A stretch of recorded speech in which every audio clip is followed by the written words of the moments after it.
des éléments passés. Il a montré sur les babous de l'État. Il est bien à la ère de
ezali volonté na Yawe volonté na kati na mokili ezalaka bolema mpona miso na bato. Pourquoi volonté na Yawe ezali bolema na miso na bato? Ezali volonté na Yawe eyaka mpona komanifeste na œuvre na tata oyo na kati na œuvre na Yawe mpe lelo eye na kati na esika mpona komelore te mpona kobongisa mboka nde na kati ya volonté bakobelema mpe bakomonana nde bakoyeba nde koselekite bakoyeba nde komona mpe malamu pamba te na Jericho difficulté ezalaki mai ebebaki mabele ebebaki milio ebandeki ebima te me esengaki ete baluka prophète le prophète Élisée akendeki asengaki adefe asengaki mungwa nde akitaki na mai ya sosi atiaki mungwa apesaki adefe na kati na yango nde biloko eyaki kobota nde makambo malamu kobota ndenge moko mpe na kati na kati mpe na kati na mboka quelquesois bacondition quelquesois mikakatano tozali permanent mpona konetola salongo parce que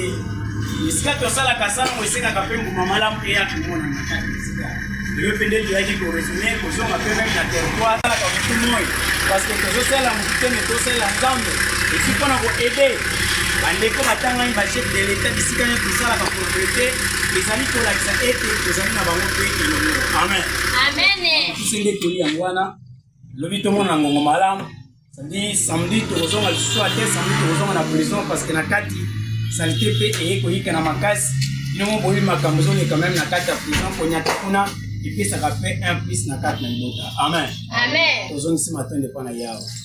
mopesi na kimia pesa kimia na mosuki na molimo libota basanjola yo yawe volonté olukai na kati na mokili nde yango oyo oyo ezalaki mikakata na kati na territoire oyo ezalaki bitumba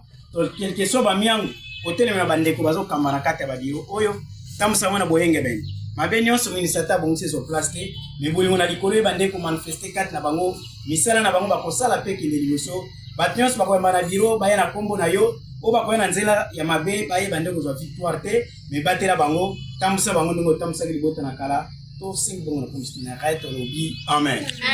Obota na tata eza na bato nyonso. Haleluya.